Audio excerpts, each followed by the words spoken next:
Welcome to the 15th episode of Entrepreneurs. Today, we have someone who has been through every phase Dubai has thrown at the real estate world, all the way from 2005 till today. We have Mr. Rajesh Soni, the co-founder of Blue Chip Real Estate Dubai.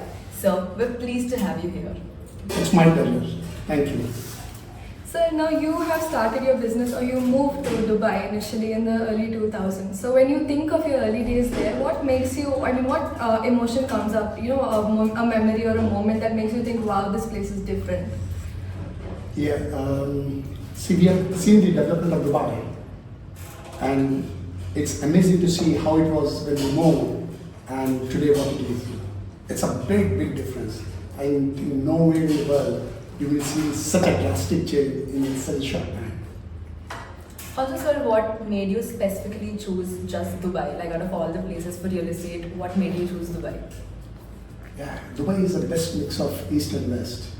Like, initially our plan was to move from London to either Hyderabad or Bangalore, but then we had a brief journey in Dubai, and when we stopped, I fell in love with Dubai, and I found that this is the best mix to grow up your children.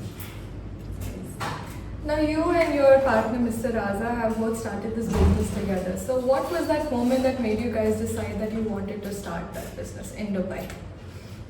Actually, honestly speaking, it was just by chance we started real estate.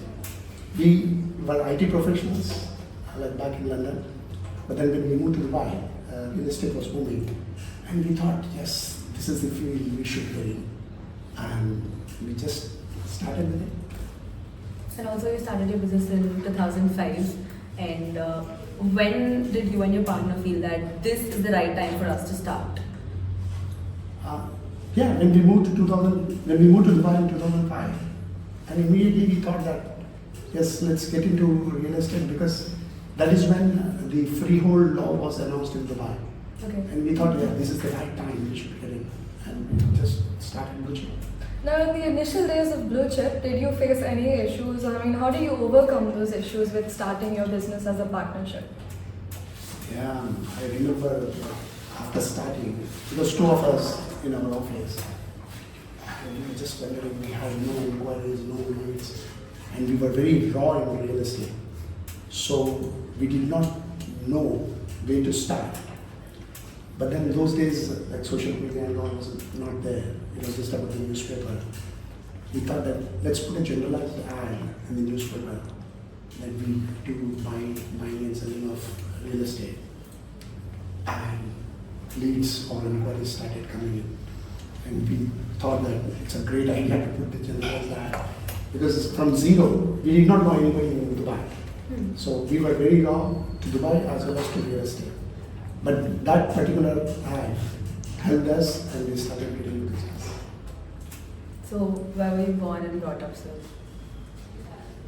You see these streets here? Yeah. Yeah. Oh, that is nice.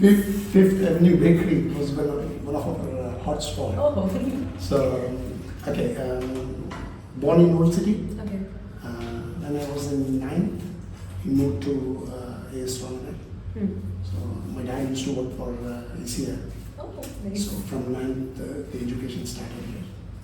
And yeah, all those years I spent on the streets of Sainik Puri and AS 100.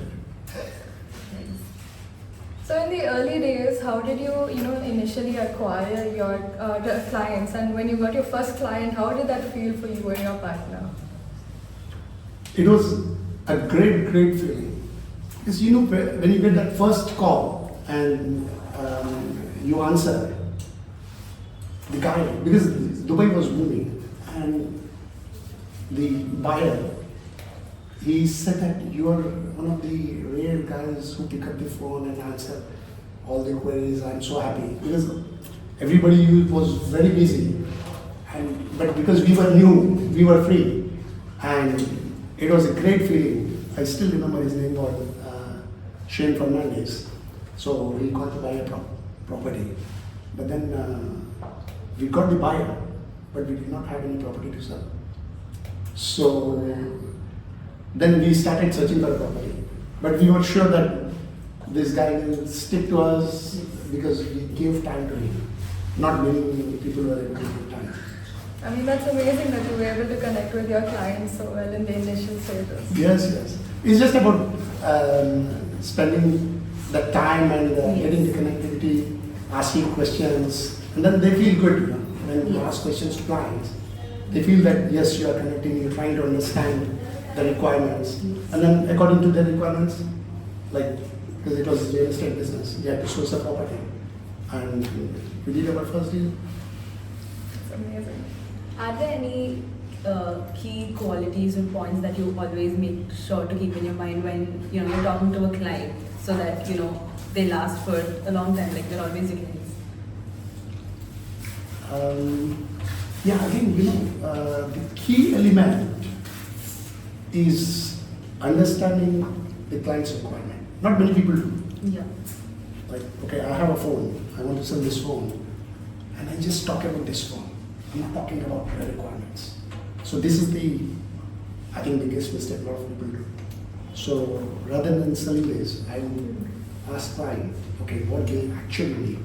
What are their requirements? And based on that, you provide a product. Rather, I will call it a solution. You give a solution. You don't sell the product. You sell the solution. On a jovial note, sir, what is the most funniest question a person has asked you during a property viewing? Something which you found very humorous or entertaining?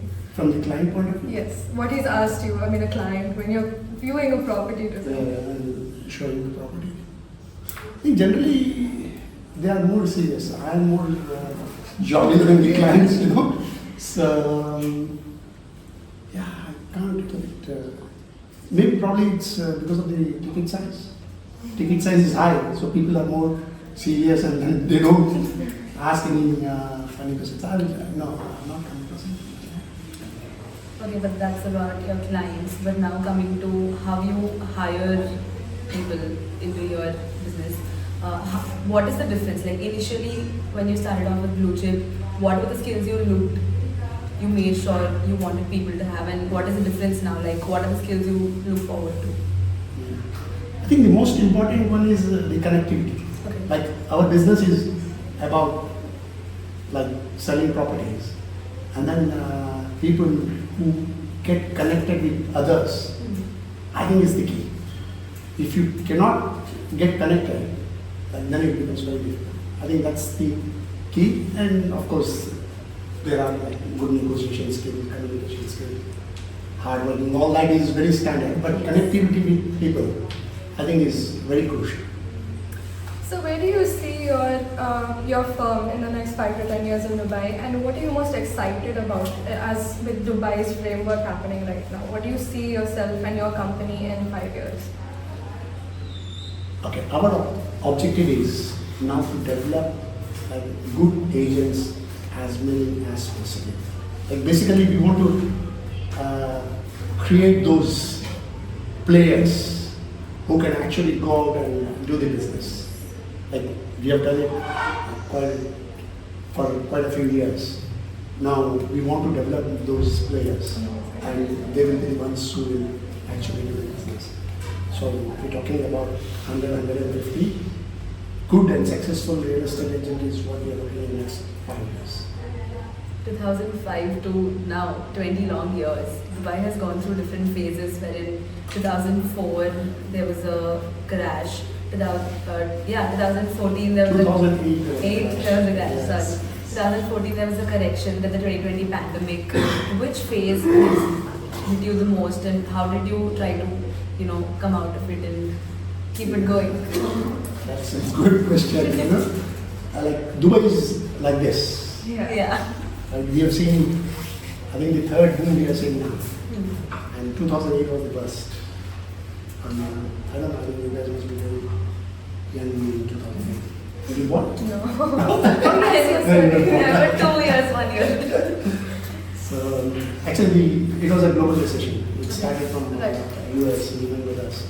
So there were people who left their cars at the airport, Dubai International Airport, and they just flew out of the country. So there was no business, no jobs. That was the toughest time. But I think sticking to basics is what is very important, and this is what we do. try to keep our expenses as low as possible, and of course use a bit of savings and then do a bit of business. See, it is always, if there is something which goes down, it will come back. That we knew for sure, and Dubai real estate cannot fail, 100%, because they have taken care of everything based on international market. So we knew this, that it will come back. It's just a matter of time. We need to survive. So we stuck to our basics, and again 2014, 15, things started improving. So Dubai being such a competitive space, what set Blue Chip apart? Like, do you guys focus on a specific gap or a specific need of the people in Dubai? So since there's so much of competition, what sets Blue Chip apart? Yeah. Like as I said, we train our agents to get connected with the clients, understand the requirement, and offer solutions. Most of the people do it the other way. What they do is they just try to sell what they have instead of providing a solution to clients what they need. So I think this is our biggest plus. And I used to be a teacher when I was in intermediate. So it is there in my blood that I enjoy training and teaching people. So this is what we tell our agents, and they're doing very good. Is there any trend in the Dubai market right now which you feel is very overrated, and you know that, with my experience I can say this won't last for long? I think last 3 years it has been going crazily high. I think it should sustain, like it should get stabilized, and then it will sustain. This, we are always out of it because we have seen different cycles. So I think it should stabilize now. But if it further goes up, there is a risk that it might again start crashing.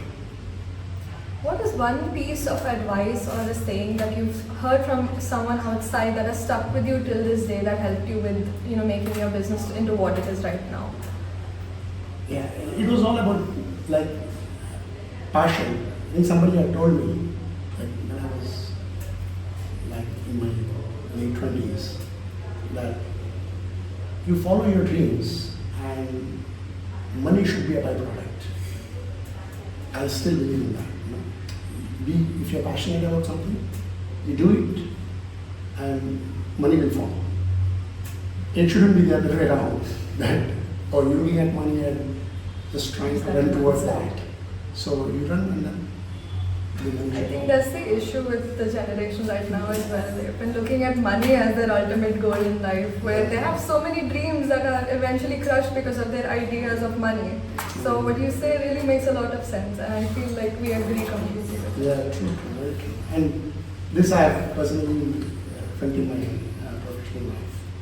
So if you stick to, like if you're passionate about what you do, and then you'll be successful. Is there any other suggestion that you'd want to give for the upcoming entrepreneurs of our generation? I love this sentence, do what you love and love what you do. So other than these two things, don't do anything. So yeah, I think this is, again, it's something like if you're passionate about something, do it. Otherwise, don't do it. Don't do it by force or somebody's telling, or you're looking at somebody and then you want to copy them. I think it doesn't work. It doesn't last long. What upcoming trends in Dubai are you most excited, like in 2026 for your business and your firm? What are you excited about coming up in the next year? See, Dubai is ever changing. Every year, I think it's very difficult for us to keep up with the pace of Dubai. We try to. So, upcoming, they have the largest airport in the world, and cycling tracks all over Dubai. They're going green and sustainable energy. So we are quite excited about all this. See, originally it is a desert, and it is like so satisfying to see a desert converted into such a beautiful city.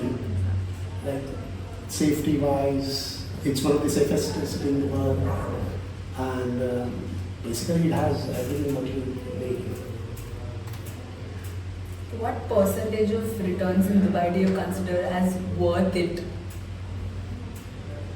Okay, if it is from an Indian investor point of view, Yeah. okay, see, Dubai currency is pegged to dollar. Hmm. Are you familiar with this? No. Okay. We like to know about it. Yeah. See, basically, whatever you are investing in Dubai real estate, it's an investment in terms of dollar. Okay. Rupee on an average depreciates 4% a year. So, 5 to 6% return on properties, that's the average. Okay. 5 to 6%. But technically, if you see for an Indian investor, it is like plus 4%. Because here the currency depreciates by 4%. So anybody who invests in Dubai, I think 10% is the safe return they get, and that too on a dollar. So there is no currency depreciation, and it is 100% safe. Safe and secure. As your property is US, nobody can take it. Okay, when did you get that spark that you want to be an entrepreneur? Like initially, did you have some other plan and then you're like, I want to be an entrepreneur? Is there something like that? Yeah. It all started in London. Okay. I went on a work permit to look like the company was to place me in some companies, but it didn't happen. And then they asked me to go back to India. And that's when I thought that, it was very rare for people to go abroad those days. And doing nothing to come back, it's not a good thing. So that's when I got into college in London. Okay. And from that day till today, we are entrepreneurs. That's amazing, sir. On a more personal note, what do you think about and what are your views on hustle culture? Do you think that as an early entrepreneur you have to hustle to get to your goal, or do you think there's a work-life balance? I always you should have that work-life balance. That's very important. Yes, of course, the ratio will change as you grow. Yeah. Like you do more work when you are young and spend a bit of time for life and then work-life balance. But as you grow older and older, Exactly. the ratio will Yeah. slightly change. But work-life balance should always be there. I think that's also a big misconception about entrepreneurs and business, because our generation thinks that you have to hustle to get to where you want to. So right now in the minds of people my age, there is no idea of work-life balance. It's slog, slog and slog until you get where you want to reach. Yeah. You need to be smart.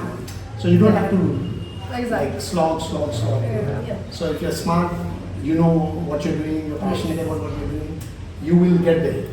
And if it takes a little more time, but then you have a better life, like work-life balance, it's like you will enjoy it. Whatever you are going to do or you will achieve. Might take a little longer, but no big deal. Yes. But at least you will be enjoying that journey. Sometimes you just get there. Yes. But yeah, coming to our generation, I think all of us have got this new tool that is AI. What are your views on AI now? See, I read somewhere that with AI, all the jobs will be gone. Okay. Have you heard about it? Yes. And then humans will only have time to do what they like. I don't know, I think it's a long way to go, but this is probably I what is mean, going to there, happen. in our current world, there is a lot of dependence on AI, especially you see doctors using AI to pass their exams. It's like So we don't think it's- much. We just go use AI. We It's just like give a prompt and it's Any done. question, ChatGPT, prompt, and you Yes. get the answer for it. So, do you think that in the world of real estate or in business in general, AI has, is there a future in AI, or would you prefer the traditional way?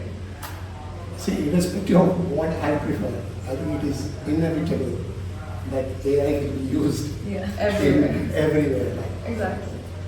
Maybe I may be an old school and I may think that, oh no, it should not be technology, we should have a human touch. But then it actually doesn't matter because nobody can avoid that using of Inevitable. AI. And I think sometimes it's scary to think what is going to happen with AI taking over. But I don't think anybody can stop this. As you said, the fear of loss of jobs, where, I mean, everybody at the moment is very, very afraid that they're not going to have a future because of AI taking over their job. So I think it's really, I mean, we have to find some insight on what to go, I mean, how to move forward. Because I think AI right now is being very recklessly used. So do you think there could be a way for us to integrate AI into the business world without it taking over us? See, I've seen the same topic when the desktops were introduced. Exactly. I'm talking about late 80s when the computer was introduced. People used to say, okay, computers are coming, all jobs will be gone. But it didn't happen. It created more opportunities and more jobs. So I think over a period of time, what will happen is whatever is useful in AI will be taken, will be used, and it may create a lot of new opportunities. I think this is what is my belief because we have seen that from computers, from pagers, from internet. See, all this technological development have plus and minus, isn't it? Exactly. Yes. Like we used to have debates, is computer good for the society or not? I'm talking about, Definitely. yeah, those days. But I think it was a great thing, great invention. So same thing with internet. So probably things might will get balanced. I mean, as an entrepreneur, how have you like adapted towards new technology and new innovations Yeah, coming like up? how Because is AI and technology? for us, we've been born into it. We've born into the era of computers and stuff. So how have you, adapted to it throughout your professional life, basically? Yeah. I think it's not very easy for old school people to adopt. But I think I'm quite decent with it. Because if you understand the requirement and if you can get it from AI, so why not use it? I'm quite adaptable, so I adapt to technology. The only thing I'm not active is on social media. But I think young generation is very active on social media. I feel sometimes I should be active, but somehow I'm not very active. But yes, coming back to AI, I have used it for our business, for my own personal research and all. I do usage of AI. But then I try to see that it doesn't take Obstruct, over. exactly. Yeah. It should be a healthy thing, or usage of AI should be healthy for your professional and personal growth, rather than making you handicapped that you are 100% dependent on that. It should be more like guidance for it. Absolutely, yeah. You should have your original idea, Yes. your thought, and then to enhance that, yes, You can you make use sense. the AI. But stop thinking about ideas, do not think, don't use your mind, and just use AI. I think it's not a big thing. I think this is exactly what viewers would need as well, because I can say from personal experience, I've been dependent on ChatGPT at times. So yeah, I think what you're saying is completely true, sir. We do need to be able to use AI in a more smarter way. Absolutely. It's a tool, Yes. but then let it not take over you. So come up with your ideas and enhance it with AI. She's laughing. I think she uses a lot of AI. No, well, recently we have started with a lot of AI. Too much of dependence, and then we're like, oh, we're going in the wrong direction. At one We point, your can't brain wait. stops working because you're like, oh my god, I need GPT to figure Yes. this out. So your brain, you end up just confused on how to go ahead. So you end up opening ChatGPT and then moving forward. It's Google Map when you use it. It's like, see, I used Google Map. It was so silly of me. Coming from Yesganada to this place, I spent my years here and I'm still using Google Map. Of course, I don't know about this cafe. Yeah. But like, it helps. It is a great thing to have. But use your own mind as well.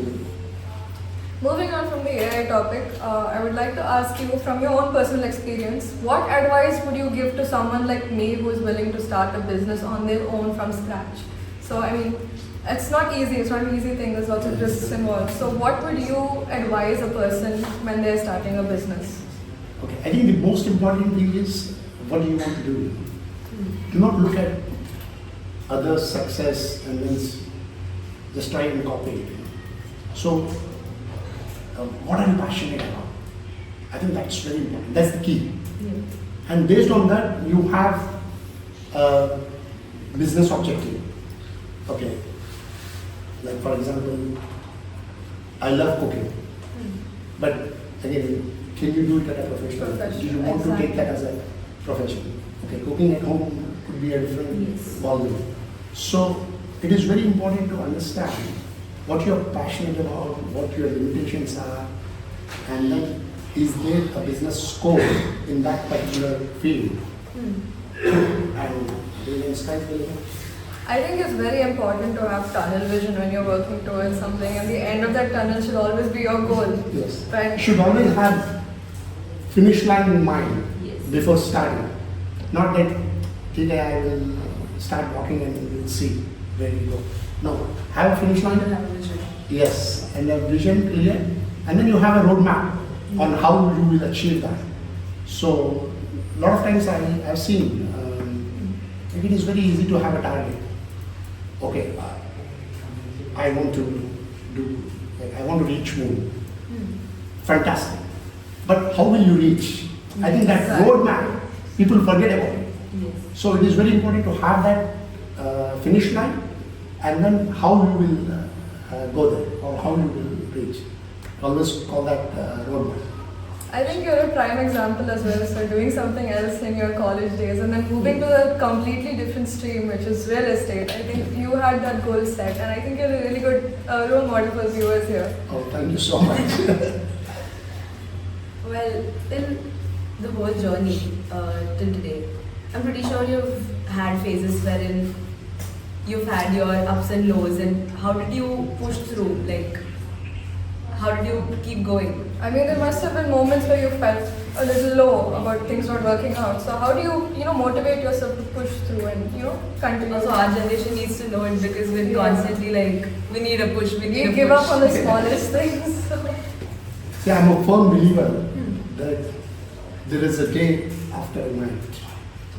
So it is always, and it's a fact. Yes. Like you look at the history. So you have challenging days, you have tough days, Yes. but then they will not last forever. So just have patience, okay, try to understand the situation, have solutions to whatever is the situation, and then those days will pass off, and then good days will come. That's beautiful, sir, honestly. To have such a bright and positive view on your own Oh, life. thank you, thank you. I mean, speaking from personal experience, I have not had moments like that where I, motivated myself in the morning to get up and do what I'm doing. I end up sleeping. So Hope you are motivated today morning. I'm definitely For motivated. this moment. Yes. I mean, meeting such an inspiring person obviously will motivate us at the end of the day. And I think I can take home some of the stuff that you said today and, move forward with your advice as well. Actually, I love being with students because I also feel that, I'm still in my Engaged. early 20s, late 20s. I mean, okay, I have a better out of the box question. What would your younger self think of you right now? Like, if you had to see you at where you are right now, what would, do you think you would be surprised with where you are at the moment? The younger son, No, your younger Your self. younger self. my, yeah, I want to go back. I want to go back and live in my 30s. Yeah, I think I would love to do that. go back. Do you think your younger self would be quite surprised at where you are right Yeah. now? You know, no, but I think I always have been a similar personality. So I think, yeah, probably I knew exactly where I would be when I was in 20s. I don't think younger self of myself, I don't think he will surprise seeing where I am. Okay, so before shifting to Dubai, you told that you've grown up here. What is the difference that you know you've seen? It Like, must your have life been a here and culture there? shock to go from Yeah. a small lane to Dubai. So, Actually, from here, I went to London and then from London to right. Dubai. Yeah, there's a big difference, major difference. I think difference within culture, the mindset of people, how they behave with each other. There's a huge difference. But I think I'm glad that I get used to different cultures. I'm used to all different cultures. So yeah, it's a great experience if you can adjust yourself with different cultures. Do you think going to so many different countries and truly learning their cultures and the way of life over there has helped you build your business up? Or do you think it would be the same if you had to establish in India without going to London or Dubai? No, there's a big difference. When you go meet different people of different countries, there's a lot of learning which happens. It happens subconsciously, but then those things you try and implement in your business. There are always good and bad about Exactly. every country, every culture. But when you go with open mind, you start picking up good things about different cultures or the way business people do. Different perspectives as well. Yeah, different perspectives, because I think the world is too big and with a lot of variety. Exactly. So you pick up all good points and then it subconsciously happens that you start implementing that in your personal and professional life or business life. As a college student, do you think, I mean, me being a college student, do you think that we should have more practical learning implemented, as you said, with cultures from different worlds? Because I feel like people are very stuck to where they are. They don't, decide to, they don't want to go beyond where they are. So do you think that is very important for students my age to learn that there are so many opportunities outside where they are? Yes. Do you think that's important? It is very, very important. I think it is very important. See, nowadays, okay, studies are important, but being street smart is Exactly. also very important. You need to be street smart. You need to be able to handle situations, like difficult situations, come out with solutions. So that doesn't happen when it is only, like you learn a lot of soft skills when you are a student, but then the real-time skills, those are practical skills, and you need to be street smart and learn those, because that is very, very important. Do you think you learned those skills while you were studying, or did you learn How from was one- your college life Exactly. like? I was a good student, but I was also a naughty student. So I think it helped. Because when you are only into books, it's a different thing. Yes. So books, knowledge, that is all, no doubt it is important. But the practical life, practical experience, and street smartness is what will give you the edge over others. I also think it's very important to take risks and just get out of your comfort Yes. zone. Yes, yes. And normally you do not know what you like or what you don't like Until unless you you explore. start exploring Exactly. different things. It might happen that you do 10 things and then you start liking one thing. Yes. So if you haven't tried, you haven't explored, then how will you know what you like or what you don't like? With your business, have you ever had moments where you were terrified of the risks that come with it? Like, did you ever, stop for a minute and think before you did something? No, I think because now we are used to it. As I said, Dubai is like this. Yeah. So we got used to it. Yeah, I don't think we were ever terrified before taking a decision. We are always, like me and my partner, quite proactive.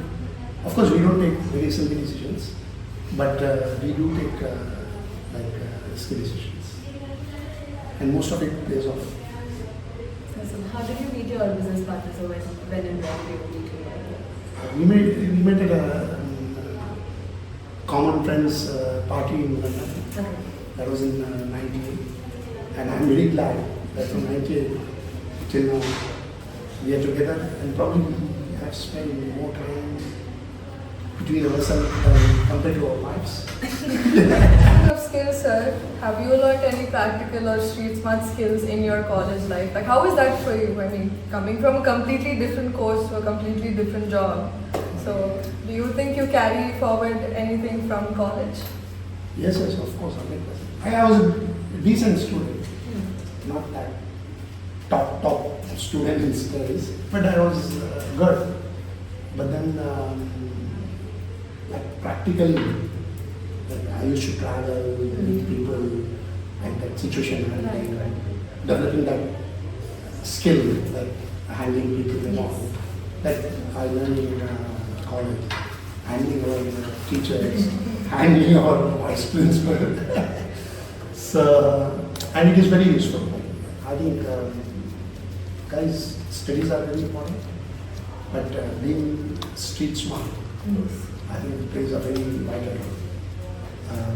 I think it is important to be successful as an entrepreneur. You need to be street smart. Sir, if you want to start over from the beginning again, what is the one change that you would like to make, or you just want to keep it the same? I think I will keep it the same. Actually, probably, yeah, not the same as it was in my 20s, Okay. but like if I have to start, like what you're saying is, I go back Yes. to my 20s. If you were able to restart your Restart business and your life, like Again. your young life, what would you do differently? How would you change if you wanted to do anything differently? Yeah, I think probably I'll be more mature. But I think risk taking, I didn't Yes. from those days. I think we should do that. Take the risk. Fear of failure is, I think you need to take that away from you. Sir, if you could go back in time to your younger self, would you do something different? I mean, personally or professionally, would you change something about your whole journey? Actually, I'm happy where I am. So I don't think I will change anything if I have to go back. You keep it same. Definitely, risk taking, you think, is necessary. Yes, absolutely. I think a lot of people have this Misconceptions. fear of failure. Yeah. Okay, they don't do because they feel that if I fail, and if you don't try, you will not Never know. Yeah, you will not be successful. So you need to try, and of course, failure is part of life. I think that's something people don't understand. They give up once they fail and they don't understand that. I've seen that with a lot with younger generations.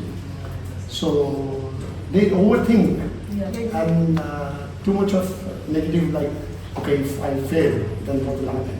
Yes. You have to try to be successful.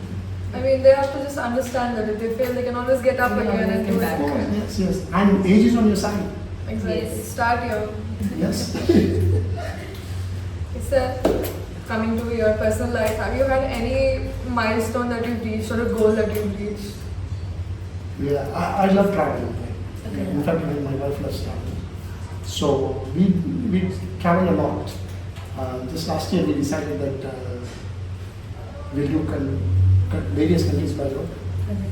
The target is to do all the countries, but then we want to first achieve 100 countries.